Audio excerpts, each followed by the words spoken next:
जनमत के बिहार महासंग्राम में आपका स्वागत है। दोस्तों, बिहार इलेक्शन करीब है और क्या सूरत हाल है बिहार की, आइए जानते हैं डॉक्टर सलीम खान साहब से।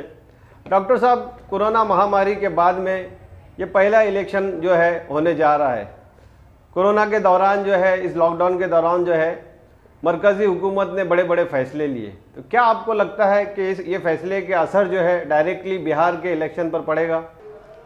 देखिए, बिहार या कहीं भी जो इलेक्शन होता है तो उसमें जो लोग रूलिंग पार्टी होती है उसकी जो परफॉर्मेंस है उसको लोग इवैल्यूएट करते हैं।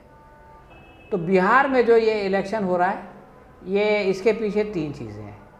पहली बात तो कोरोना का जो महामारी आई, उसके बाद जो बड़े पैमाने पर लेबर वापस गया, तो उसमें उत्तर प्रदेश के बाद बिहार का लेबर था जो सेकंड सबसे मैक्सिमम नंबर था।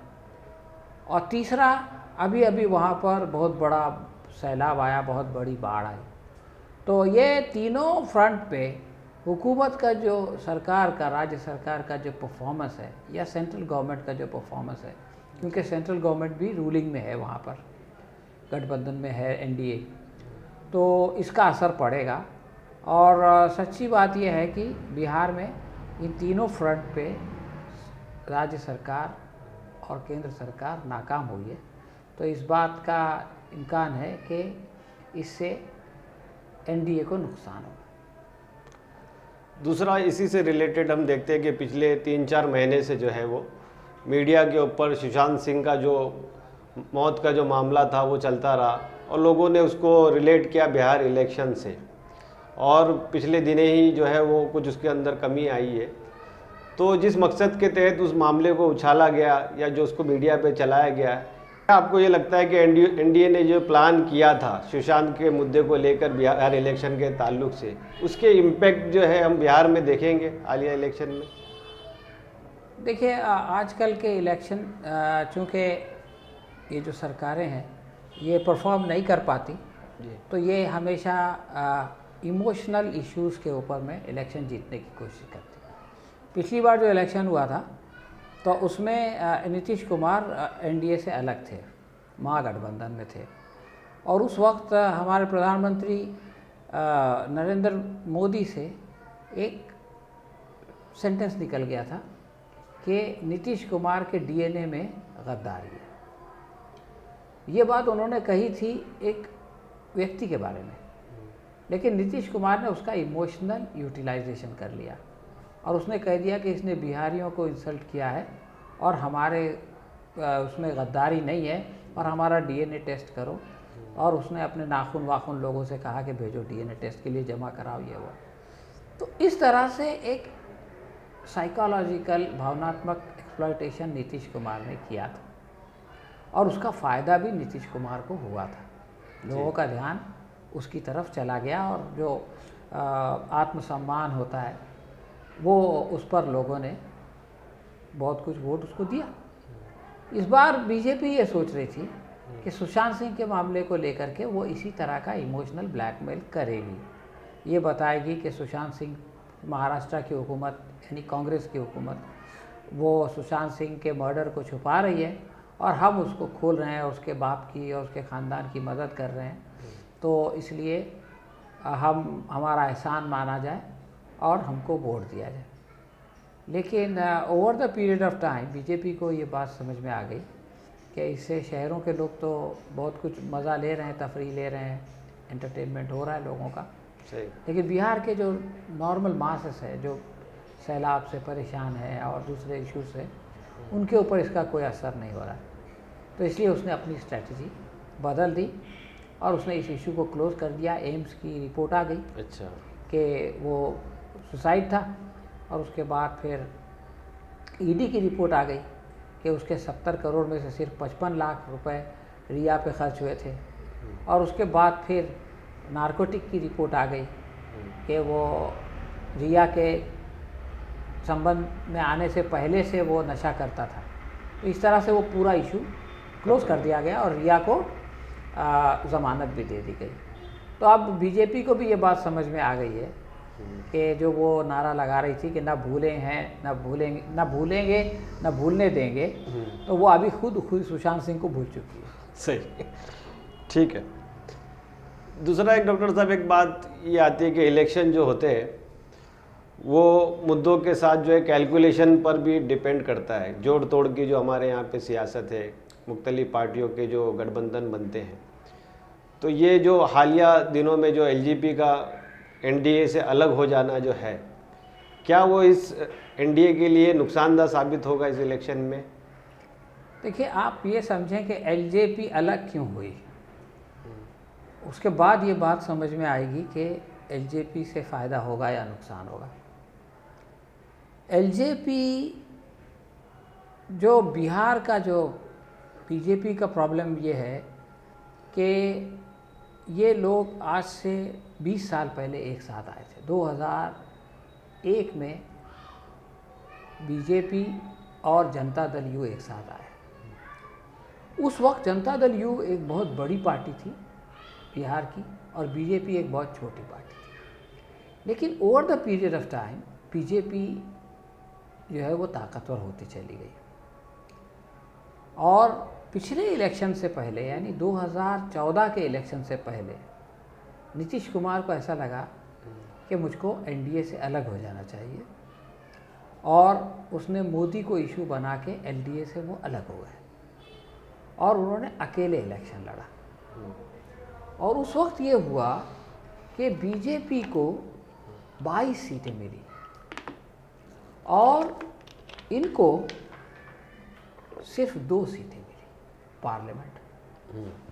तो ये बात समझ में आ गई कि नेशनल लेवल पे उस वक्त मोदी लहर भी थी, बीजेपी के बगैर जेडीयू नहीं सरवाइव कर सकती। तो उस वक्त फिर बीजेपी को गुमान हो गया और उसके 1 साल बाद असेंबली का इलेक्शन हुआ तो बीजेपी ने भी जेडीयू के बगैर इलेक्शन लड़ा अपने बलबूते पर। उस वक्त एलजेपी इनके साथ थी। सही। लेकिन उस वक्त ये हुआ कि बीजेपी तीसरे नंबर पे चली गई, यानी पहले नंबर पे आ गई आरजेडी, दूसरे नंबर पे आ गई नीतीश कुमार और तीसरे नंबर पे आ गई बीजेपी। तो बीजेपी को भी ये एहसास हो गया कि स्टेट लेवल पे जेडीयू के बगैर हमारा गुजारा नहीं है। तो ये दोनों ने रियलाइज कर लिया कि दोनों एक दूसरे के ऊपर डिपेंडेंट है। उसके बाद फिर 2 साल के बाद नीतीश कुमार वापस एनडीए में आ गए और इन दोनों ने मिलकर सरकार चलाई। जूनियर पार्टनर बीजेपी है और सीनियर पार्टनर नीतीश कुमार है। अब बीजेपी को ऐसा लगता है कि उनका चीफ मिनिस्टर होना चाहिए। इसके लिए ज़रूरी है कि उनकी असेंबली सीट्स नीतीश कुमार से ज़्यादा हो। तो नीतीश कुमार ने ये किया। अब ज़्यादा होने के लिए, अपनी सीट बढ़ाने के लिए नीतीश कुमार की सीट कम होनी चाहिए।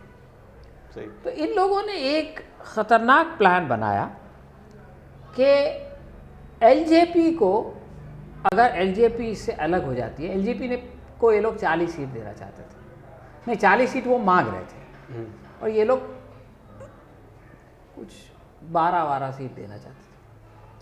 लेकिन बीजेपी ने सोचा कि अगर एलजेपी बाहर हो जाती है तो एक तो वो ज़्यादा शेयर मिल जाएगा, उसको ज़्यादा सीट बटेगी दोनों में। दूसरी बात यह कि अगर एलजेपी बाहर से जेडीयू को हराए और उनके साथ फ्रेंडली करे, जैसे यहाँ पे महाराष्ट्र में हुआ था, ये जो राज ठाकरे है एमएनएस ने ये किया था कि शिवसेना को हराया और बीजेपी को बचाया। सही। पिछले इलेक्शन में 2014 में तो वही स्ट्रैटेजी पे इन्होंने एलजेपी को बाहर किया कि एलजेपी, और वो बोलता भी था कि असल में जेडीयू को हम हराएंगे और 146 सीट पे लड़ेंगे और बीजेपी के साथ के खिलाफ कुछ कैंडिडेट होंगे 20-22, लेकिन वो फ्रेंडली गेम होगा। और चिराग पासवान ने ये भी कह दिया कि साहब हम इलेक्शन के बाद एलजेपी और बीजेपी मिलके सरकार बनाएगी। तो ये जो गेम प्लान था ये वक्त से पहले फूट गया और नीतीश कुमार ने पहले ही कह दिया कि भाई अब आप अगर उसके साथ सॉफ्ट रहोगे तो मैं अलग हो जाऊंगा। यानी जैसे मराठी का मुहावरा है, तुलाना है मलाना है गाल कुतऱ्याला, तो भाई ठीक है मैं भी हार जाऊंगा तुम भी हार जाओगे। तो इनकी हालत ख़राब हो गई और फिर उसने इनसे ज़्यादा सीट ले लिया।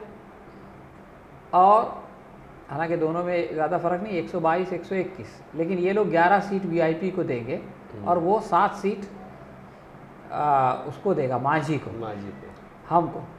तो इस तरह से उसकी सीट फिर भी ज़्यादा होगी लड़ने वाली। स्ट्राइकिंग रेट हमेशा बीजेपी का ज़्यादा रहा है, लेकिन अब इस प्लान के लिए उसने इतना टाइट किया इनको कि इनको बार बार ये कहना पड़ रहा है कि नीतीश कुमार ही हमारा चीफ मिनिस्टर होगा, नीतीश कुमार ही हमारा चीफ मिनिस्टर होगा। हालांकि ये लोग बाद में बदल सकते हैं, लेकिन नीतीश कुमार ने फिलहाल उनको टाइट करके रखा हुआ है। एलजेपी का जो प्लान है इसमें बहुत बड़ा रिस्क है। अगर ये हो कि एलजेपी जेडीयू को हराने के चक्कर में जेडीयू भी हार जाए और एलजेपी भी हार जाए और आरजेडी का कैंडिडेट निकल जाए, तो बीजेपी जितनी सीट पे लड़ रही है वो तो आधे से कम है, तो उनकी सरकार बनना बहुत मुश्किल हो जाएगा। और इसी तरह का एक मर्तबा शरद पवार ने महाराष्ट्र में किया था, उसने अपने आज़ाद उम्मीदवार खड़ा कर दिया था ताकि कांग्रेस की सीटें कम आए, लेकिन हुआ ये कि वो आज़ाद उम्मीदवार भी हार गए, कांग्रेस के कैंडिडेट भी हार गए। पहली बार महाराष्ट्र में शिवसेना की सरकार इसी तरह से बनी थी। इस बात का चांस है कि बिहार में भी इस तरह की कोई चीज़ हो जाए, कुछ कहा नहीं जा सकता। डॉक्टर साहब, अगला हम आगे बढ़े, इसको गुफ्तगू को आगे बढ़ाए तो एक सवाल ये आता है बड़ा उसके अंदर कि चीफ मिनिस्टर के अभी जो है बिहार के ताल्लुक से 2 दावेदार, एक नीतीश कुमार है, दूसरे तेजस्वी यादव है। तेजस्वी यादव जो है एक यंग क़यादत थी जिसको कहेंगे पिछली मर्तबा, और अब जो है दोबारा जो है वो महागठबंधन को वही लीड कर रहे हैं। तो ये दोनों को आप किस तरह से देखते हैं, दोनों क़यादतों को, दोनों लीडरशिप को? देखिए, आपको मैं एक एग्जांपल देता हूँ, उदाहरण देता हूँ कि पिछली बार आरजेडी को जेडीयू से ज़्यादा सीट मिली थी, लेकिन उसके बावजूद नीतीश कुमार जो है वो वहाँ के मुख्यमंत्री बने। हालांकि ऐसा नहीं होता है, होता ये है कि जिस पक्ष को ज़्यादा सीट मिलती है उसका चीफ मिनिस्टर होता है। ऐसा इसलिए हुआ कि तेजस्वी एक बहुत नौजवान लीडर थे और नीतीश कुमार एक बहुत तजर्बाकार लीडर थे। लेकिन आज की जो बिहार की जो सिचुएशन है उसके अंदर एक बहुत बड़ा फ़र्क ये है कि एक तरफ सारे बुज़ुर्ग या बूढ़े लोग हैं और दूसरी तरफ सारे जवान हैं। यानी आप देखिए, नीतीश कुमार को 15 साल से वो चीफ मिनिस्टर है और उनकी उम्र भी काफ़ी हो गई है, 60 के आसपास। उसके साथ बीजेपी के जो लोकल लीडर हैं वो सुशील मोदी, वो भी उसी उम्र के हैं। और बीजेपी की जो बाहर की कुमुक जाएगी, मोदी, उनकी उम्र 70 साल हो गई है। अमित शाह, उनकी उम्र जो है वो 50-55 साल है। नड्डा, उनकी उम्र 55-60 साल है। तो एक तरफ सारी बुज़ुर्ग क़यादत है, वृद्ध लोग, और दूसरी तरफ आप देखेंगे कि एक नौजवान क़यादत है। तेजस्वी नौजवान है, राहुल गांधी कंपैरेटिवली नौजवान है, चिराग पासवान नौजवान है। तो लेफ़्ट की जो लोग हैं जो महागठबंधन में शामिल हैं, उनका जो सबसे पॉपुलर चेहरा है वो कन्हैया कुमार है, वो नौजवान है। और जो लेफ़्ट के माले हैं उसने तो 6 नौजवान लोगों को जिनकी उम्र 26 साल, 30 साल, 32 साल और ऐसे पढ़े लिखे लोगों को जो कि जेएनयू में रहे हैं, और अभी तो कांग्रेस ने भी अलीगढ़ मुस्लिम यूनिवर्सिटी के मशहूर आलम को टिकट दे दिया है। यंग लड़का, पिछले साल वो जो है वो पढ़ रहा था, इस साल जो आ गया। तो अब एक प्रोजेक्शन ये है कि एक तरफ नौजवान खड़े हैं और दूसरी तरफ बुजुर्ग खड़े हैं, और इसका बहुत बड़ा फ़र्क पड़ेगा। एक बात और है कि ये जो जनरेशन है आज की बिहार की नौजवान वोटर की जनरेशन, इसको लालू को उससे मतलब नहीं है। लालू के चारा घोटाला इनको मालूम नहीं है, ये उनकी होश संभालने की पहले की बात है। तो इनके ऊपर इसका कोई असर नहीं पड़ेगा कि लालू जो है वो सही। भ्रष्टाचारी थे वगैरह वगैरह। तो अब ये जो जंग है पुरानी नस्ल और नई नस्ल की, ये क्या गुण खिलाती है, इस पर बिहार के इलेक्शन का बहुत बड़ा प्रभाव पड़ने वाला है। और आज की तारीख में तेजस्वी जिस तरह से प्रेस को फेस कर रहे हैं, इससे पता चलता है कि इन 5 सालों में उनके अंदर बहुत सारी तब्दीली आई है, बहुत सारा चेंज आया है और वो अब एक पुख्ता लीडर बन गए हैं। और सच्ची बात तो ये है कि अब उनको लालू के सपोर्ट की ज़रूरत नहीं है। इस तरह से राहुल को सोनिया के सपोर्ट की ज़रूरत नहीं है, उस तरह से तेजस्वी को राहुल के सपोर्ट की ज़रूरत नहीं है।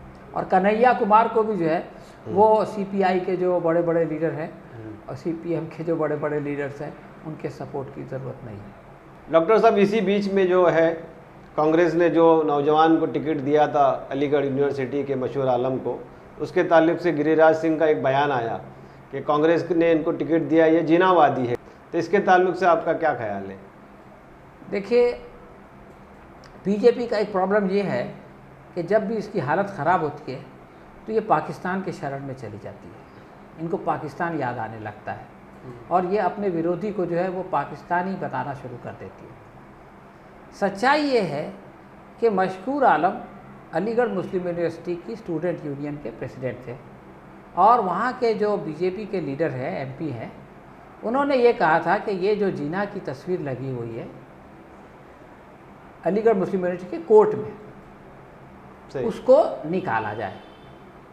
तो मशकूर आलम ने एक लेटर लिखा था प्राइम मिनिस्टर को और उन्होंने ये लिखा था कि आप जो है पार्लियामेंट में जो जिना की तस्वीर लगी हुई है उसको निकाल दीजिए, बॉम्बे हाई कोर्ट में जो तस्वीर लगी हुई है उसको भी निकाल दीजिए और अलीगढ़ के जो कोर्ट में तस्वीर लगी हुई है उसको भी निकाल दीजिए। लेकिन इस पत्र का कोई जवाब अभी तक प्रधानमंत्री ने नहीं दिया। तो गिरिराज सिंह को याद रखना चाहिए कि जिना के मामले में वो जो झूठ फैला रहे हैं तो वो अपनी जगह, लेकिन सच्चाई ये है कि बीजेपी के मार्गदर्शक मंडल में जो उनके सबसे शीर्ष नेता हैं LK आडवाणी, जो बीजेपी के उप प्रधानमंत्री भी रहे हैं और पार्टी के प्रेसिडेंट भी रहे हैं, उन्होंने जा कर के जिना के मकबरे पे उनको श्रद्धांजलि पेश की है। ये ऑन रिकॉर्ड है, सारी दुनिया जानती है। इसकी वजह से उनको हटाया गया। तो वो किस मुंह से किसी और को जो है वो जिनावादी कहते हैं? अभी जो जसवंत सिंह मरे, उन्होंने अपनी किताब लिखी, इसकी वजह से उनको पार्टी से निकाला गया। उसमें भी उन्होंने जिना को अप्रिशिएट किया। तो जो लोग दूसरों के ऊपर पत्थर फेंकते हैं, तो जो शीशे के मकान में रहते हैं वो दूसरों के ऊपर पत्थर नहीं फेंकते। ये बात गिरिराज सिंह को याद रखना चाहिए। ठीक दोस्तों, ये थे बिहार इलेक्शन के कुछ अहम इश्यूज़ जिस पर हमने डॉक्टर सलीम खान साहब से बातचीत की। आइंदा मिलते हैं नए मेहमान के साथ, नए उन्वान के साथ। तब तक के मुझे इजाज़त दीजिए। खुदा हाफिज़।